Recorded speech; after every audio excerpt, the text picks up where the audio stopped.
Thanks for joining us for another edition of Weekend Winners, proudly brought to you by 1Equine. And we go harness racing as per normal on a Saturday night at Albion Park. We've got 10 races and it's the final night of the Team Teal campaign. So the lady drivers have a race in their honour as well, and it's our final opportunity to raise some funds and awareness for this very good cause, the fight against ovarian cancer. So our first race gets underway at 5:39. We're going to speak with Chloe Butler and Leonard Cain in this edition of Weekend Winners.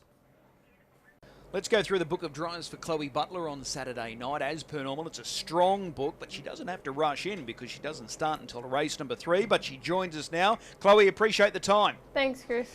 Race 3 for the mares, Our Princess Kennedy and Better Romance. First of all, did you have the choice of drives here? Yeah, I sort of did, but I thought I better stick to the claim drive, which didn't worry me too much. Okay, so as it stands, Better Romance was able to nose out Our Princess Kennedy last week, and both mares went terrific. Yeah, they did. They actually went really well, so that was good. Okay, so Better Romance with the claim, draws on the outside of Our Princess Kennedy. Is that going to make life tough for her on Saturday night? Yeah, definitely. She's just, you got to drive her the one way every week, so I think we just got to go back and hope we get a lot of luck in the running. Okay, do you think this race is going to generate good pressure? I thought so. Princess has a lot of gate speed, so I think, she's likely to find the top again and see what happens from there. Okay, so is Our Princess Kennedy the horse to beat? I think so. On her run last week, I think it was. Better Romance just had the better trip last week on her back, so I think, she'll be the one to beat. All right, well, hopefully another 1-2 result. That would be perfect for the stable. Yeah, definitely. All right, well, that's Better Romance and Our Princess Kennedy. Race number 4, this is probably the best race of the night because this is the Open, and I'm fascinated by your runner here in Targaryen. We know he's wickedly fast, and he draws barrier 1. How do you think he's going to line up here against the big boys? I don't think it'll worry him. I know it's a big task for him. It's a big step up in grade, but with his sort of speed and he'll get with the right trip, he'll definitely finish nice and close. Okay, so you've still got a few days to mull it over, but just tactically, are you looking at holding or are you looking for cover from the inside? No, I think we'll look for cover. I'm hoping Mac Da Vinci will be the first one there. I think it'll be the horse to sit on if it comes out. I mean, he's got real good speed, so I think we're better off taking a sit in that sort of grade. Probably have to change the way we drive him as he's stepping up in grade now.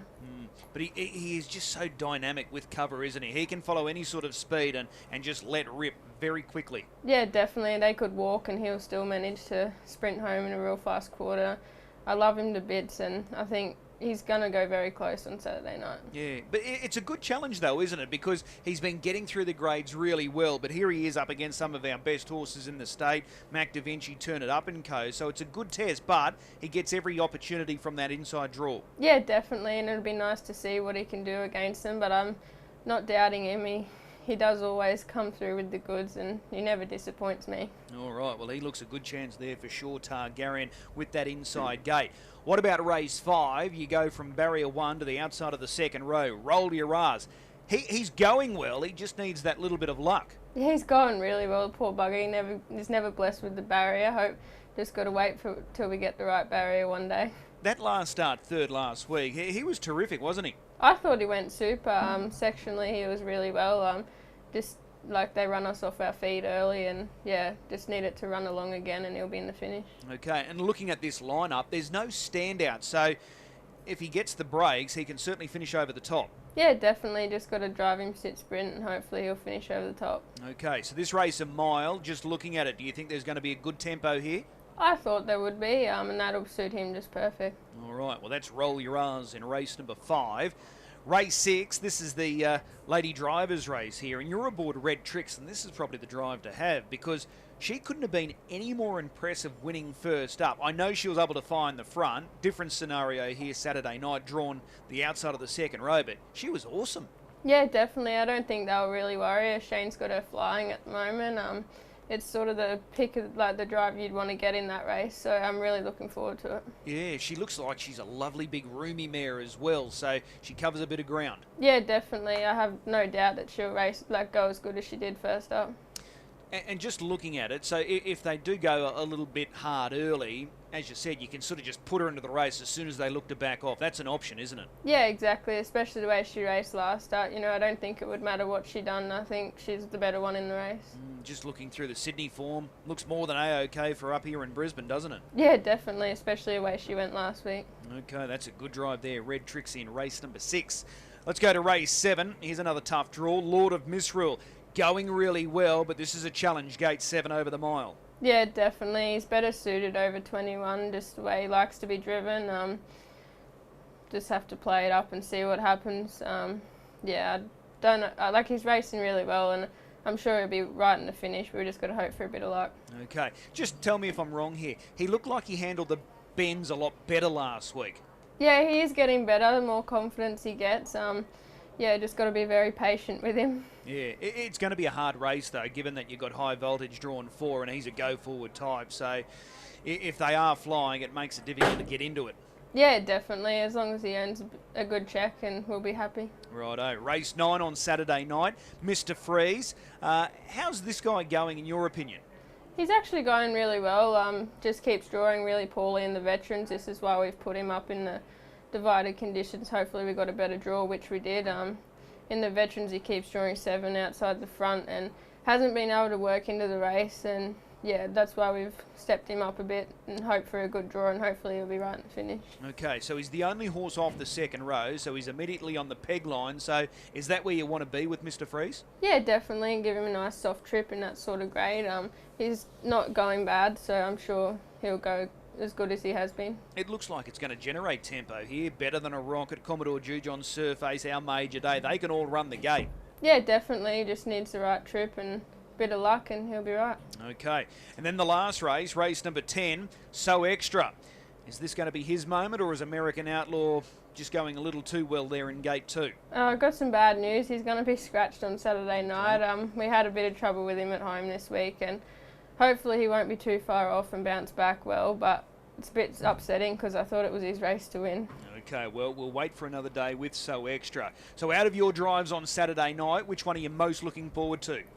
I'm going to have to pick Targaryen again from the draw. The others are drawn pretty poorly, and I know he's up against the big boys, but I think he can finish. Okay, well. Race 4, number 1, Targaryen. He is your favourite, so we'll see how he measures up against those big open class performers. I'm sure he won't be too far away. Chloe, as always, really appreciate the time. We'll see you trackside. Thanks, Chris.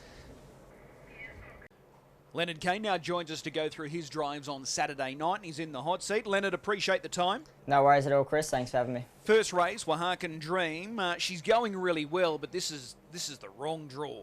Oh, absolutely. You know, she's flying, but like you say, it's a terrible draw this week, as it is many weeks. She seems to be jinxed with barrier draws. She can never get a good one very often. So she's got a task set out for her, but hopefully we can weave some magic. Okay, quite a deep race as well. Couple of really handy types, but it should generate pressure. A few of these might be a little susceptible at a strong 2,138 metres. Do you agree or disagree with that? No, I agree with that, Chris. Yeah, I think you're pretty spot on there. So that's sort of what we're going to be relying on. Obviously, we're going to need tempo, and we're going to need a couple of them to weaken. But you know, like you say, she's flying, and she always runs a good race, no matter how the race is run. So we probably, even though it is a terrible draw, we probably only need a little bit of luck, and we'll be right in it, I think. Okay, well, that's race 1, number 12, Wahakan Dream. Now, speaking of going from bad draws to good draws, race 2, horse 1, No Doubt. You know this guy inside out. You've sat behind him many, many times. It looks ideal on paper, but it comes with a little bit of pressure as well, because you've got a couple of likely types to your outside, stablemate drawn directly behind you. So how do you play this one out? I think, like you say, I know the horse quite well, and he has got good gate speed, so we can sort of hold wherever we want to. I sort of, you know, I'll have to have a bit better look at the field, but at this stage, having a quick look, I think, you know, we've obviously raced his best with a sit, so, you know, we'll just be looking to get a sit on whoever's there first. It's going to be holding the front, and, you know, off his run last week, I was really happy with his run last week. He got mucked around a little bit on the turn, and then when he got out and run to the finish, he really hit the line well. So that was quite convincing, and I think given the good draw this week, I think he'll be right in the finish. Okay. If you did hold the lead, is he good enough to go all the way in this sort of opposition? I think he is, Chris, to be honest, when he's at his best. And, you know, he's coming back from having a freshen up and his runs keep getting better and better. So I think if we were to go that way, I wouldn't be worried, put it that way. Okay, but you do have several options if you were looking for a trail, given that, you know, those horses that are drawn to your outside, a couple of good types there to take a sit on. Definitely, yeah. You know, yeah, like you say, we've got options, so we'll just weigh them up and whatever looks best thing to do, we'll do. Righto, race 4. This is the free-for-all best race of the night. Shane Graham with 3 runners here. Rock Bottom, who you drove last start to beat, Turn It Up. Mac Da Vinci, you're unbeaten on, and Turn It Up, you've sat behind him a few times. But you've ended up with your old mate, Mac Da Vinci. I'm sure you're excited about reuniting with this pacer. Oh, absolutely. You know, he's a privilege to sit behind. He's a privilege to get the opportunity to be able to drive. So anytime the opportunity presents itself, I take it with open arms. Obviously, it looks an awkward draw coming into it after a freshen up. But at the same time, the class of horse he is, with the right sort of trip, I think he's good enough to run a major race again. Okay. I spoke with Shane Graham on radio during the week. He said he's just starting to fire up a little bit, so likely to drive in with a sit here on the weekend. But he's still good enough to win, though, isn't he? Oh, for sure. You know, we've seen his turn of foot that many times. Obviously, it is a good race, and you know, there's a couple of nice ones drawn a lot handier than what he is. But like I say, the class of horse he is, and you know, this turn of speed that he has, I think if we were to land sort of handy enough, you know, he can definitely make his own luck. If he is sitting back in the field, do you think this race will generate enough tempo to sort of allow him to run on strongly? I think it should. You know, like these races, you know, generally are run fairly consistent. So I think if that was to play out, well, it obviously brings his chances into it a lot more. Okay, and just on Rock Bottom, he was able to sneak through and beat Turn It Up last time out. He's going really good, this horse, isn't he? Oh, absolutely. You know, you've only got to look at his sectionals, and he loves that fence trip too. And like I say, his sectionals have been off the map lately, and he's been racing very well for a long time, and it was a very deserving win for him, so that was great. Okay, but the pressure's on you to keep this unbeaten record intact. Absolutely, that'd be amazing. Let's go across to race 7. The Grogfather, probably not the draw that you probably desire for this horse, because he can get a little revved up, this horse. So the inside of the second row, you might have your hands full here. Yeah, I could do. At the same time, I'm not overly worried about being drawn there. You know, it sort of looks like we should land handy enough. We're following the right horse in Almighty Max, so that is a plus, I think. And he's run here a couple of weeks back, or when they went 55, and he was off the fence, and I thought he still found the line a lot better than what he probably deserved to. So I think the horse is racing very well, and with a slice of luck, I think he'll feature. Okay. The other good thing for that race is the fact that High Voltage is drawn the front row, so that should ensure a strong tempo. Definitely, you know, so hopefully that plays into our hands, and we'll just be looking for gaps later, I think. Okay. Your last race is race 8 on Saturday night. Horse 1, She's a Pocket, Rocket. She's thereabouts, so this draw is ideal. Oh, definitely. You know, she's been racing fantastic, and there was nothing wrong with her run last week. You know, she brought up the track a little bit, which probably cost her a little bit of ground, but I'm sure Richard will fix that up. And off her runs of late, I think she'll be featuring quite close. You know. All right. Of your drives, which one are you most looking forward to? I'd have to go with Mac Da Vinci. You know, he's obviously an odd favourite, and I love the horse, so I'm hoping that things can play out right for him. All right, race 4, number 6, Mac Da Vinci it is. Leonard, as always, appreciate the time. We'll see you trackside. Perfect. Thanks very much, Chris. A big thanks, as per normal, to our 2 guests, Chloe Butler and Leonard Cain, and we wish them the very best of luck on the weekend. So, 10 races. We're back at Albion Park this Saturday night. I think we strike early. If you fancy a flutter, race 1, number 11, Far Out Bro. Trained by Adam Regari, Matt Nielsen, top driver booked to drive.